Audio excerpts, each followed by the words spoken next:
Hi my YouTube fam, this is my first long video. I have never posted a long video before this, but for being consistent on YouTube, this is very important to come on long videos. So here is my first video, but it is not about any beauty content. I should make my first video about the experiences I had till now. इस चीज़ का idea नहीं है, उन्हें मेरी तरह थोड़ा बहुत ही सही but idea हो जाए. So I want to talk about collaborations. As a beauty content creator, I guess this is a very big part of our content journey. Collaborations, maybe आपको पता हो, maybe नहीं पता हो कि collaborations 3 तरह के होते हैं.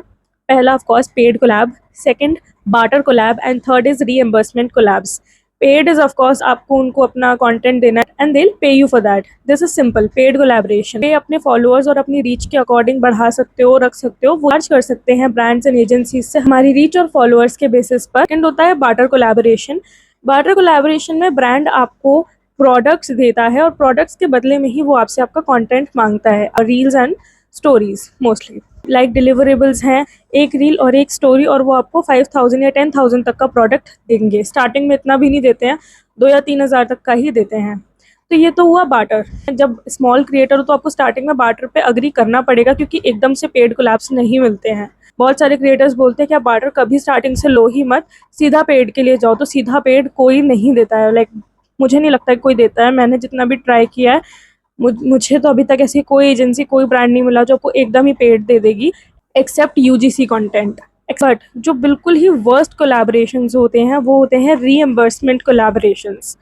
ये कोलैबोरेशन के बारे में मोस्ट इंपॉर्टेंटली इसीलिए कह रही हूँ क्योंकि जब हम लोग एक स्मॉल स्टेज पर होते हैं ना, डेली मेहनत करके वीडियोस बनाना, एडिट करना, पोस्ट करना, उसके बाद अगर एक ऐसी अपॉर्चुनिटी भी आ जाए जहाँ हमें अपने खुद के पैसे लगा के प्रोडक्ट लेना पड़ रहा है, बट एक वो खुशी रहती है कि कोलैब मिल रहा है, भले ही हमने उसमें अपना खुद का पैसा दिया है, हम वो चीज़ सोच समझ ही नहीं पाते और हाँ बोल देते हैं अपना खुद का पैसा लगाकर कोलैब लेने के लिए भी. बेसिकली रिएम्बर्समेंट कोलैबोरेशंस होते क्या हैं? वो ब्रांड आपको बोलेगा जो भी उनका पर्टिकुलर प्रोडक्ट होगा वो आपको खुद खरीदना है अपने पैसों से, उससे आपको कंटेंट बनाना है, उसे पोस्ट करना है, उन्हें भेजना है, और उसके बाद जब आप उनको अपना कंटेंट दे देंगे उसके बाद वो आपको पे देंगे. और उसमें भी टाइमलाइन होती है, 30 दिन, 35 दिन, 40 दिन ऐसी.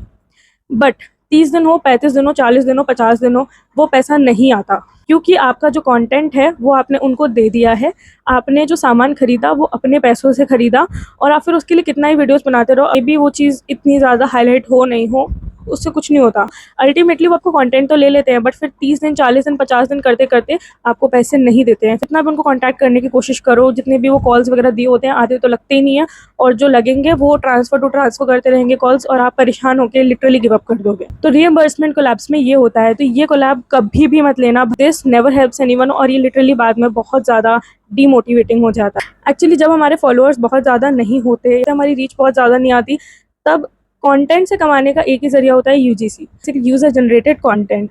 यूज़र जनरेटेड कंटेंट वो होता है जहाँ पर आप कंटेंट तो क्रिएट करते हो, बट उसका आपके फॉलोअर्स या आपकी फीड से कोई लेना देना नहीं होता. वो कंटेंट आपको सीधा उस ब्रांड को या उस एजेंसी को भेजना होता है, और वो लोग उसे अपनी तरह और अपने पेजेस पे यूज़ करते हैं, और उसके बदले में वो लोग आपको पे करते हैं.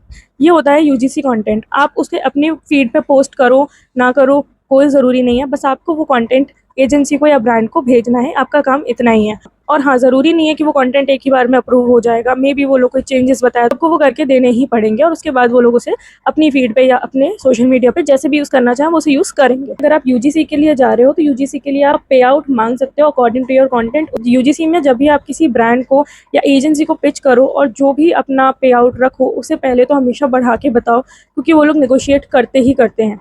और नेगोशिएट करते करते इतना नहीं जाना है लाइक आपने 10,000 का मांगा तो आप सीधा 5K पे आ जाओ एकदम उनके बोलते कि हमारा इतना बजट नहीं है.